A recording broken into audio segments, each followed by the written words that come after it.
Afternoon everyone. Now we will discuss another chapter of company accounts, that is issue of debentures. Let us discuss what is debenture. बेटा आपको पता है हर company को fund को race करने के लिए सोर्स चाहिए. एक सोर्स तो आपने देखा, शेयर्स इशू कर भी कंपनी पैसा ले सकती है. तो बेटा कई बार रिक्वायरमेंट कंप्लीट नहीं होती, फुलफिल नहीं होती ओनली शेयर से. तो इसके एडिशन में अगर कंपनी को कैपिटल रेस करने के लिए कुछ अमाउंट चाहिए तो बच्चे कंपनी लॉन्ग टर्म बेसिस पर बोरो कर सकती है पब्लिक से. उसे क्या कहा जाता है? डिबेंचर कहा जाता है. ऑलराइट बेटा, जो कंपनी डिबेंचर इशू करती है ना, वो एक सर्टिफिकेट देती है. ठीक है, उस पे कंपनी की क्या लगी होती है? सील लगी होती है. तो ये जो डिबेंचर है ये एक रिटर्न एक्नॉलेजमेंट ऑफ डेट है. ठीक है, टेकन बाय कंपनी, और इस पर कंपनी की क्या लगी होती है? सील.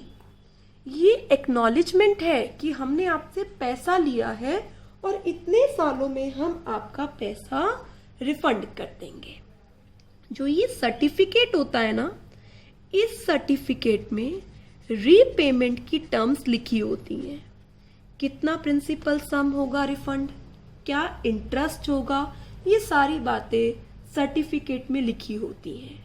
ऑलराइट बेटा, जो डिबेंचर है ना वो सर्टिफिकेट के फॉर्म में इशू होता है. उस डिबेंचर में कंपनी की सील, मोहर लगी होती है, और ये एक कॉन्ट्रैक्ट है.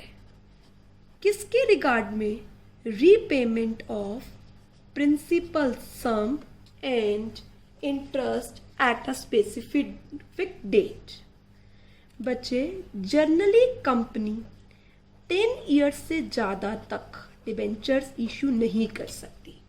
उसको 10 ईयर्स में डिबेंचर का रिडम्पशन करना होता है. बट जो इंफ्रास्ट्रक्चर कंपनीज है, आपको पता है इंफ्रास्ट्रक्चर कंपनीज को तो काफ़ी टाइम लग जाता है अपना काम फुलफिल करने में, कंप्लीट करने में. तो वहाँ पर डिबेंचर रिडम्पशन 30 ईयर्स के अंदर अंदर आपको करना होता है. ऑलराइट बच्चे, डिबेंचर के साथ एक स्पेसिफिक रेट ऑफ इंटरेस्ट जो होता है, जिसे हम क्या कहते हैं? कूपन रेट कहते हैं. इस रेट से ही डिबेंचर होल्डर को इंटरेस्ट मिलता है, और ये इंटरेस्ट इनकम टैक्स के अंदर एक डिडक्शन का काम करता है. बच्चे, चाहे कंपनी को प्रॉफिट हो चाहे लॉस हो, कंपनी को ये इंटरेस्ट पे करना होगा. नॉर्मली हर 6 मंथ्स के बाद ये इंटरेस्ट पे होता है, बाकी depends upon the terms. Debenture charge against asset है. ऑलराइट इसका मतलब क्या है? अगर कंपनी डिबेंचर अमाउंट नहीं पे कर पा रही है इनका according to the terms of issue, तो जो डिबेंचर होल्डर्स हैं वो इनके असेट बिकवा कर भी कंपनी के अपने डिबेंचर की पेमेंट ले सकते हैं. जो डिबेंचर से फंड लिया जाता है वो लॉन्ग टर्म होता है. जनरली वो लंबे समय में क्या होता है? पे होता है. ऑलराइट आपने एक वर्ड सुना होगा, bond. Not an agreement, bond is also a kind of source. ये बहुत ही सिमिलर है डिबेंचर की तरह. पहले गवर्नमेंट बॉन्ड होते थे सिर्फ बेटा, अब तो प्राइवेट इंस्टीट्यूशंस भी बॉन्ड इशू करते हैं, नॉन गवर्नमेंट ऑर्गेनाइजेशन भी इशू करती हैं. बेटा क्या डिफरेंस होता है डिबेंचर और बॉन्ड में? डिबेंचर के साथ स्पेसिफिक रेट ऑफ इंटरेस्ट हुआ करता था, बट बच्चे बॉन्ड के साथ कोई भी स्पेसिफिक रेट ऑफ इंटरेस्ट नहीं होता. बॉन्ड डीप डिस्काउंट बॉन्ड होते हैं, या कह सकती हूँ जीरो कूपन रेट. कोई कूपन रेट, अभी मैंने आपको बताया ना इंटरेस्ट रेट, इसके साथ कोई कूपन रेट नहीं होता. इसका मतलब क्या है? जो बॉन्ड होता है ना वो स्टार्टिंग में तो इशू होता है बहुत ज़्यादा डिस्काउंट पे और उसके मैच्योरिटी पर अच्छी वैल्यू मिलती है। तो जो मैच्योरिटी और इशू का डिफरेंस होता है उसे ही क्या मान लिया जाता है, इंटरेस्ट मान लिया जाता है बॉन्ड का। ऑल राइट, अब हम बात करते हैं कैसे कैसे टाइप के डिबेंचर हो सकते हैं। बेटा सबसे पहले आता है सेक्योर्ड या मॉर्गेज डिबेंचर। ये वो डिबेंचर होते हैं जो किसी असेट्स पर मॉर्गेज होते हैं, किसी असेट्स के अगेंस्ट मॉर्गेज होते हैं। एक होता है बेटा फिक्स्ड चार्ज और एक होता है फ्लोटिंग चार्ज। अगर किसी पर्टिकुलर असेट्स के अगेंस्ट मॉर्गेज है तो उसे फिक्स्ड चार्ज बोला जाता है। अगर सभी असेट्स के अगेंस्ट, किसी के भी पर्टिकुलर असेट्स के अगेंस्ट नहीं है तो उसे फ्लोटिंग चार्ज कहा जाता है। ऑलराइट, पर बेटा कहीं कहीं हो जाता है अनसिक्योर्ड भी हो, पर इंडिया में जर्नली नेसेसरीली कह सकती हूँ सिक्योर्ड ही होते हैं। ऑलराइट, नेक्स्ट आता है अनसिक्योर्ड। अनसिक्योर्ड का दूसरा नाम नेक्ड होता है। नाम से ही क्लियर है बच्चे, ये डिबेंचर के अगेंस्ट कोई सिक्योरिटी नहीं होती। इसे हम ट्रीट करते हैं अनसिक्योर्ड क्रेडिटर्स की तरह। ऑलराइट, ये डिबेंचर्स कॉमन नहीं है। ऑलराइट, हम जनरली जब डिबेंचर की बात करते हैं ना तो प्रिज्यूम कर लेते हैं कि वो सिक्योर्ड होता है। इंडिया में तो है ही नहीं अनसिक्योर्ड। नेक्स्ट आता है रजिस्टर्ड डिबेंचर। रजिस्टर्ड डिबेंचर का मतलब है जिसका नाम, एड्रेस डिबेंचर होल्डर का कंपनी के रजिस्टर में लिखा हुआ है, उसी को ही इंटरेस्ट मिलेगा, उसी को ही रीपेमेंट मिलेगी प्रिंसिपल अमाउंट की। ये वाले डिबेंचर ट्रांसफरेबल नहीं होते हैं। इसके लिए बच्चे आपको एक ट्रांसफर डीड तैयार करानी पड़ती है, उसी के बाद आप ट्रांसफर कर सकते हो। तो जिसका नाम उस रजिस्टर में आ रहा होगा उसी को ही बच्चे क्या मिलेगा, इंटरेस्ट मिलेगा। नेक्स्ट आता है बियरर डिबेंचर। इनमें से इनका नाम और एड्रेस रिकॉर्ड नहीं होता कंपनी के रजिस्टर में। बेटा ये मेयर डिलीवरी से, जिसके हाथ में आ रहा है उसी के डिबेंचर्स हैं, मेयर डिलीवरी से ही ये ट्रांसफर हो सकते हैं। इसका प्रिंसिपल और इंटरेस्ट उसी को मिलता है जो उसका बियरर है। बेटा इस डिबेंचर के साथ एक कूपन अटैच कर दिया जाता है और जिसके हाथ में बेटा ये कूपन है ना, वही जाकर बैंक से, जो शेड्यूल्ड बैंक है, जो उन्होंने बोल रखा है स्पेसिफाइड बैंक है, उस बैंक से ये क्या कर सकते हैं बच्चे, अपना इंटरेस्ट लेकर आ सकते हैं। नेक्स्ट आता है रिडीमेबल डिबेंचर्स। रिडीमेबल मीन्स जिनका रिडम्पशन कंपनी की लाइफ टाइम में हो जाए उसे रिडीमेबल बोलते हैं। और इररिडीमेबल का मतलब है जिसका रिडम्पशन कंपनी की लाइफ टाइम में ना हो, वो क्या होते हैं, इररिडीमेबल। बच्चे ये वाले लिक्विडेशन के टाइम पे होते हैं। बट अभी हमने एक बात करी थी कि कोई भी डिबेंचर 10 या 30 साल तक ही इशू हो सकता है, तो आज की डेट में इररिडीमेबल डिबेंचर्स नहीं है। नेक्स्ट आता है कन्वर्टिबल डिबेंचर। ये वो डिबेंचर्स हैं जिन्हें हम इक्विटी शेयर या किसी और सिक्योरिटी में कन्वर्ट करा सकते हैं डिबेंचर होल्डर के ऑप्शन से या कंपनी के ऑप्शन से स्पेसिफाइड पीरियड के बाद। अगर एक ही पार्ट, पूरे डिबेंचर्स में से कुछ पार्ट कन्वर्ट हो रहा है, कुछ पार्ट कन्वर्ट नहीं हो रहा, तो उसे क्या कहा जाता है, पार्टली कन्वर्टिबल डिबेंचर। जहां पूरा का पूरा अमाउंट कन्वर्ट हो रहा है शेयर्स में, उसे बोला जाता है fully convertible debentures. Alright, SEBI की गाइडलाइंस में लिखा हुआ है कन्वर्जन 18 मंथ से 36 महीने तक ही हो सकता है डिबेंचर होल्डर के पार्ट पर। अगर डिबेंचर होल्डर कराना चाहते हैं तो बच्चे ऑप्शनल है उसका लिए 18 से 36 महीने तक। ऑलराइट, अब बात आती है एक शेयर और डिबेंचर में क्या डिफरेंस होता है।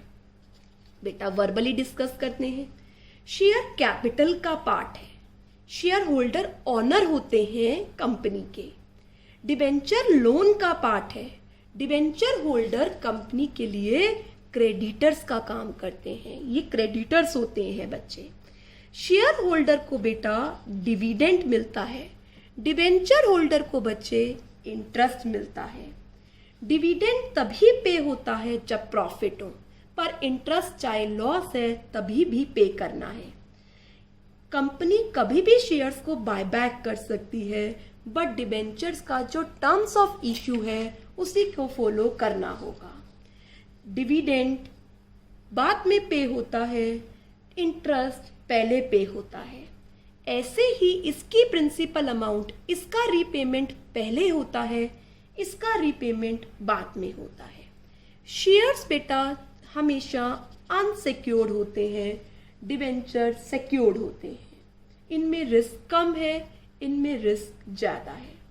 बच्चे एक बात आपको याद होगी, अब शेयर डिस्काउंट पर इशू नहीं हो सकते except sweat equity share, but बच्चे डिबेंचर डिस्काउंट पर इशू हो सकते हैं, यहाँ कोई रिस्ट्रिक्शन नहीं है। बच्चे शेयर होल्डर के पास कोई वोटिंग राइट नहीं होता, ना ही ये मीटिंग में पार्टिसिपेट कर सकते हैं, पर डिबेंचर होल्डर के पास वोटिंग राइट हो, शेयर होल्डर के पास वोटिंग राइट होता है, वो मीटिंग में पार्टिसिपेट कर सकते हैं। पर डिबेंचर होल्डर के पास बच्चे कोई भी वोटिंग राइट नहीं होता, वो मीटिंग में पार्टिसिपेट नहीं कर सकते। अब हम पहला टॉपिक शुरू कर रहे हैं, issue of debenture for cash. बेटा 3 तरीके से डिबेंचर इशू हो सकता है। एट पार हो सकता है, एट डिस्काउंट हो सकता है, एट प्रीमियम हो सकता है। Alright, issue of debenture for cash की एंट्रीज बिल्कुल सिमिलर है जैसे आप कंसीडरेशन अदर देन कैश में करते हैं। तो हम सबसे पहले पार वाले केस को रिवाइज करते हैं। फर्स्ट एंट्री होती है जब एप्लीकेशन मनी रिसीव हुई, बैंक अकाउंट डेबिट, जो रेट होगा वो यहाँ लिखना होगा, to 12%, 18% debenture application account. Next entry आएगी debenture application account debit to debenture, capital नहीं लोन होता है बच्चे, बस टू डिबेंचर लिखते हैं। अगर पैसा अलॉटमेंट पे गया टू डिबेंचर अलॉटमेंट अकाउंट, अगर पैसा रिफंड हो गया टू बैंक। इस एंट्री को हम टुकड़े भी कर सकते हैं। एक बार ये दोनों एंट्री कर लो, डिबेंचर एप्लीकेशन टू डिबेंचर, एक बार ये एंट्री कर लो debenture application to debenture allotment, और एक बार ये एंट्री कर लो debenture application to bank. Alright, next आता है अलॉटमेंट ड्यू करने का।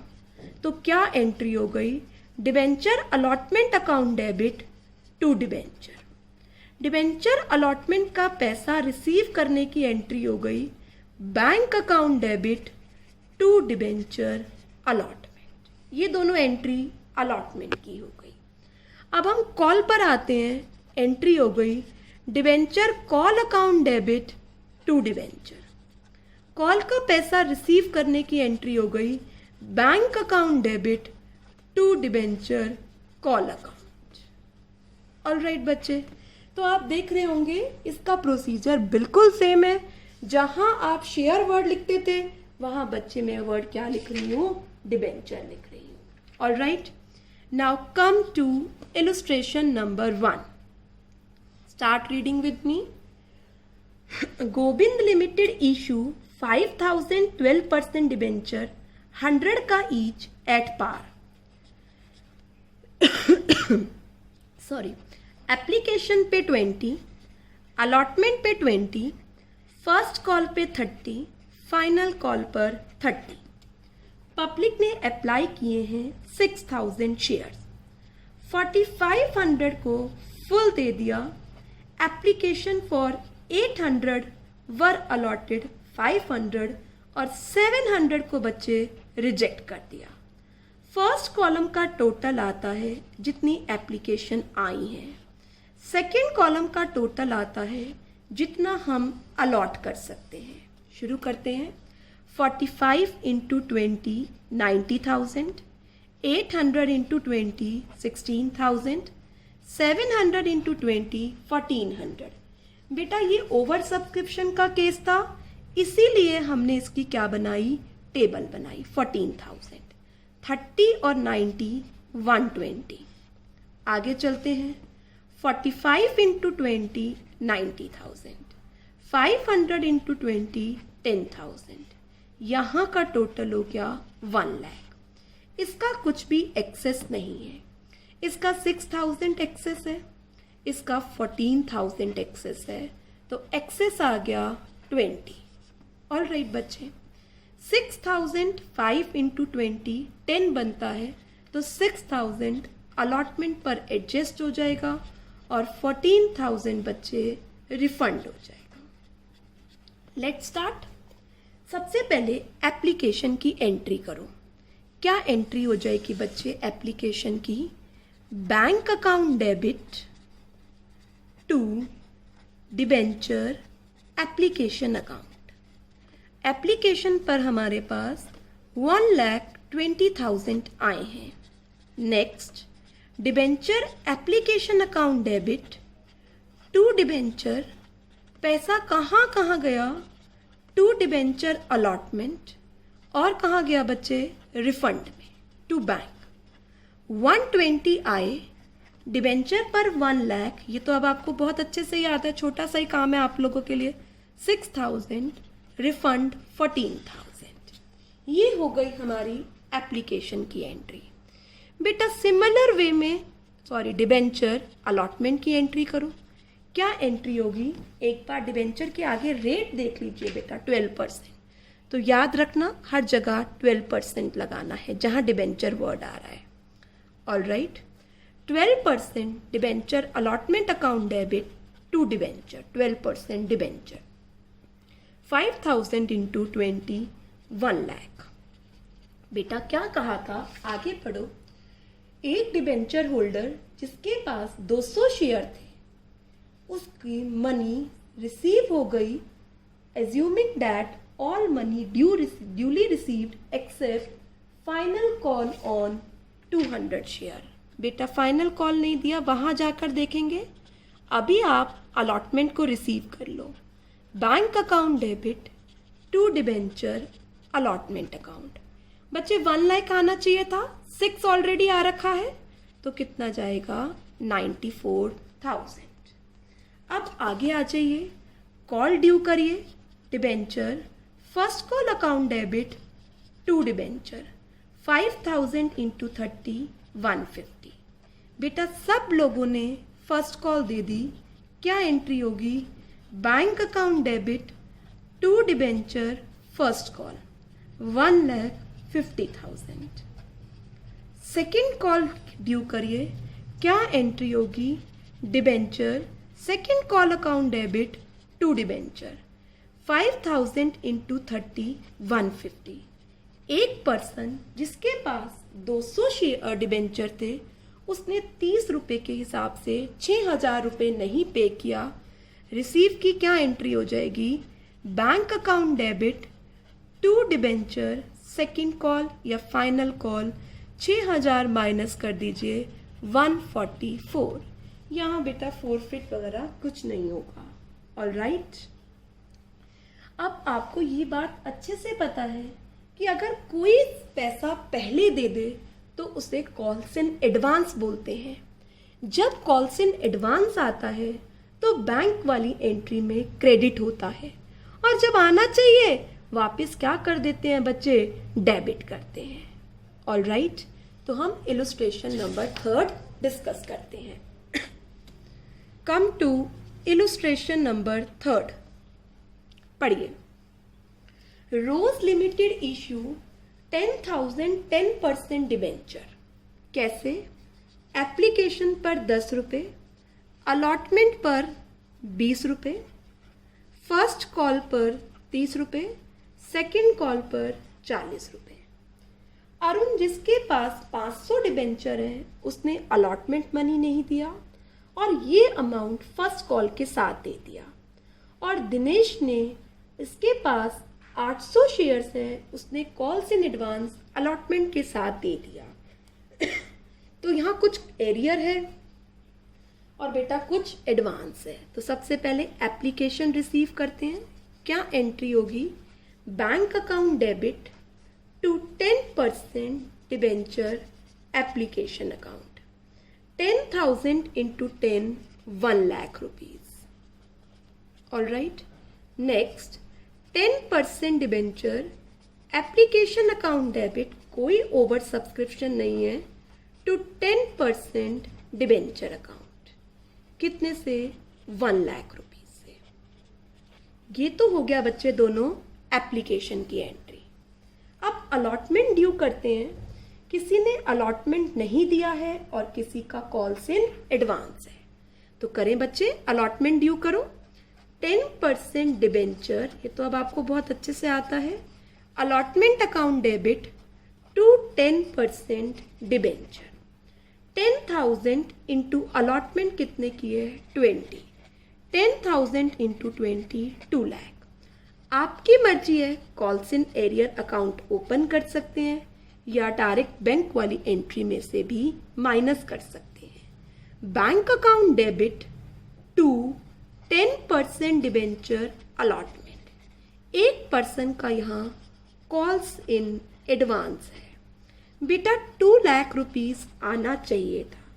एक शेयर होल्डर 500 शेयर थे, उसने 10-20 रुपए के हिसाब से अलॉटमेंट नहीं पे करी। और एक शेयर होल्डर जिसके पास 800 शेयर थे, उसने दोनों कॉल्स अलॉटमेंट के साथ दे दी 70 रुपये, 56,000। तो 46,000 इसमें क्या कर दीजिए? ऐड कर दीजिए। तो बैंक वाली एंट्री में कितना आना चाहिए? 2,46,000। डिबेंचर अलॉटमेंट में कितना आना चाहिए? 56,000 का एडवांस है, इसमें से माइनस कर दीजिए 2 लाख माइनस 10,000। मैं आपको रिमाइंड करा दूं, अगर आप कॉल्स इन एरियर खोलते तो क्या एंट्री हो जाती? Bank account debit calls in arrear account debit to 10% debenture allotment to calls in advance. तो यहाँ बच्चे 2 लाख आ जाता, 10,000 का एरियर डेबिट हो जाता, 56,000 का कॉल्स इन एडवांस आ जाता और बैंक वाली एंट्री में 2,46,000 आ जाता। तो बच्चे ये एंट्री हो गई अलॉटमेंट की। All right.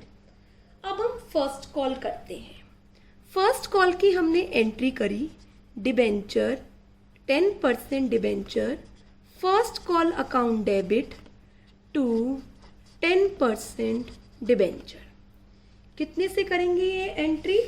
हमारे पास कितने शेयर है? 10,000 इंटू 30 की फर्स्ट कॉल है, कितने रुपीज से?